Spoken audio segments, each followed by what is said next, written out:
इस विश्लेषण में आपका स्वागत है। आज की चर्चा एक ऐसी चीज पर है जिसके बिना शायद हमारी सुबह ही नहीं होती, चाय।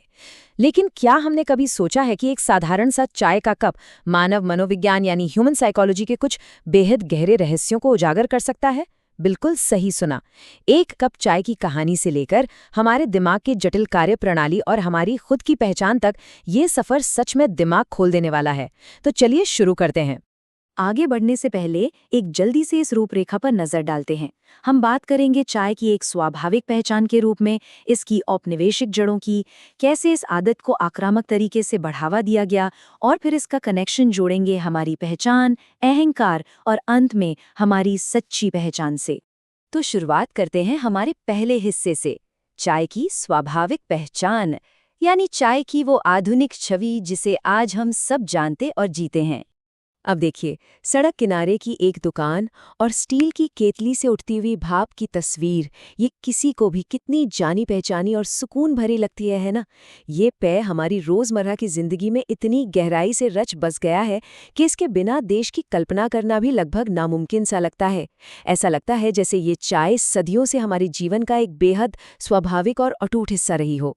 चाहे सुबह की शुरुआत हो, ट्रेन का कोई लंबा सफ़र, ऑफिस के बीच का एक छोटा सा ब्रेक, मेहमानों का स्वागत या फिर दोस्तों के साथ चाय पे चर्चा, इन छोटे छोटे पलों ने करोड़ों लोगों के लिए चाय को सिर्फ एक पीने की चीज नहीं बल्कि एक पूरी संस्कृति बना दिया है। लेकिन सच कहूं तो जब हम इतिहास के पन्ने पलटकर देखते हैं तो पता चलता है कि चाय पीने की ये आदत दरअसल एक बहुत ही नई घटना है। और यही हमें हमारे दूसरे खंड तक ले जाता है, चाय की औपनिवेशिक जड़ें, यानी इसका कॉलोनियल इतिहास और व्यापार। जरा इस टाइमलाइन पर ध्यान दीजिए। 1800 के दशक के मध्य में रॉबर्ट फॉर्च्यून नाम के एक वनस्पति विज्ञानी ने चोरी छिपे, बिल्कुल किसी जासूस की तरह, चीन से चाय के बीज निकाले। इसके बाद ब्रिटिश ईस्ट इंडिया कंपनी ने असम और दार्जिलिंग में बड़े पैमाने पर चाय बागानों का विस्तार किया। इनका मकसद क्या था? चीन पर ब्रिटेन की निर्भरता को पूरी तरह खत्म करना।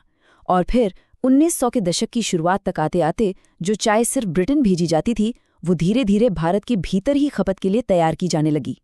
लेकिन यहाँ एक ऐसी सच्चाई है जिसे नज़रअंदाज नहीं किया जा सकता। चाय उद्योग का ये विशाल विस्तार असल में एक शोषणकारी बंधुआ मजदूरी प्रणाली पर टिका हुआ था।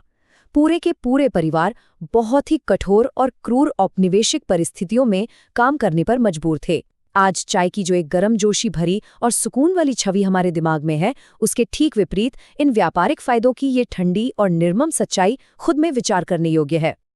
अब आते हैं तीसरे हिस्से पर, इस आदत का आक्रामक प्रचार।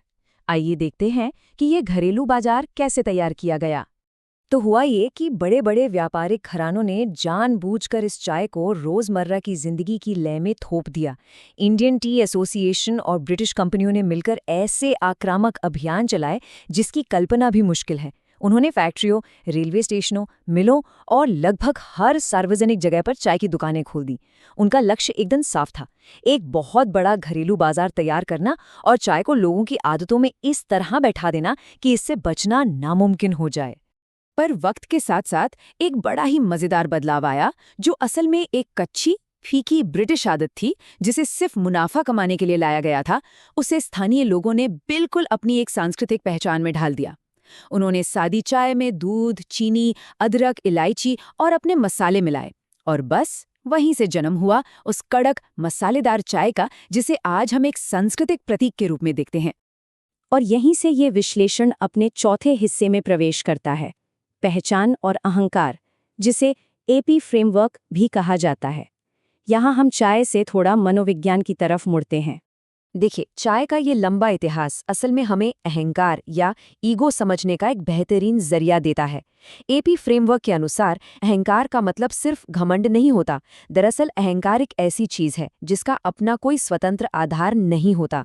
ये हमेशा अंदर से खुद को अधूरा महसूस करता है और इसलिए ये खुद को पूरा और महफूज महसूस कराने के लिए लगातार बाहरी सहारों यानी एक्सटर्नल प्रॉप्स की तलाश में भटकता रहता है। चलिए, इसे और गहराई से समझने के लिए पांचवें हिस्से को एक्सप्लोर करते हैं, इन बाहरी सहारों से हमारा लगाव और मन की सुरक्षा।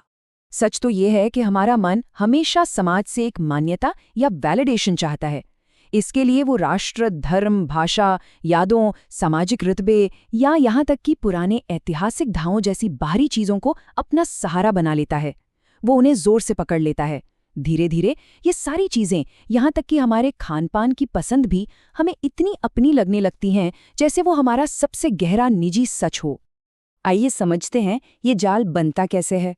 सोचिए, जो चीज़ कभी बाहरी ताकतों ने या व्यापार और कॉलोनियलिज्म ने थोपी थी, वो लगातार कई पीढ़ियों तक इस्तेमाल होने के बाद एक स्वाभाविक कोर आइडेंटिटी बन जाती है। इंसान पूरी तरह से भूल जाता है कि इसकी शुरुआत कहाँ से हुई थी, इसका ढांचा क्या था, और आखिर में ये एक ऐसी पहचान बन जाती है जिसकी पूरी आक्रामकता के साथ रक्षा की जाती है। लेकिन जरा सोचिए, किसी साधारण सी आदत या विरासत में मिली मान्यता पर सवाल उठाने से हमारे अंदर इतनी बेचैनी क्यों होने लगती है? उसे एक निजी हमला क्यों मान लिया जाता है? इसका सीधा सा जवाब ये है कि मन सिर्फ किसी पसंद नापसंद को नहीं बचा रहा है, वो दरअसल उस मनोवैज्ञानिक सेल्फ को बचा रहा है जिसे उसने लगातार दोहराव से बनाया है। तो जब कोई उस आदत पर सवाल उठाता है तो अहंकार को लगता है जैसे उसके अस्तित्व पर ही सीधा और खतरनाक हमला हो रहा हो।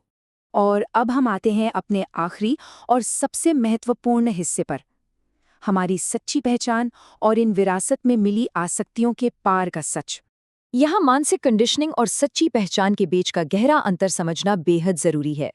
ऐसा बिल्कुल नहीं है कि विरासत में मिली हर चीज गलत ही होती है, लेकिन जब हम स्पष्टता से नहीं देखते तो हम इतिहास, समाज और व्यापार द्वारा बनाई गई इन मानसिक संरचनाओं को ही अपनी असली पहचान मान बैठते हैं। इस वजह से हमारा मन बार बार उसी झूठी सुरक्षा की तरफ भागता है। अपनी सच्ची पहचान को जानने के लिए पूरी ईमानदारी से खुद को ऑब्जर्व करना जरूरी है, ताकि इन आदतों से मनोवैज्ञानिक सुरक्षा ढूंढने का ये सिलसिला आखिरकार खत्म हो सके। इस चर्चा को खत्म करते हुए एक बेहद गहरा सवाल छोड़कर जाना चाहूंगा, जिस पर विचार करना हम सब के लिए जरूरी है। जिन मान्यताओं और पहचानों की आज हम सब इतनी आक्रामकता से रक्षा कर रहे हैं, क्या वो वाकई हमारी अपनी हैं, या फिर वो महज बहुत ही खूबसूरती से पैक की गई ऐसी ऐतिहासिक विरासतें हैं जिन्हें हमने अनजाने में अपना मान लिया है? ये एक ऐसी पहेली है जो सतह से परे देखने की जिज्ञासा जगाती है और मन की सच्ची आज़ादी की ओर इशारा करती है।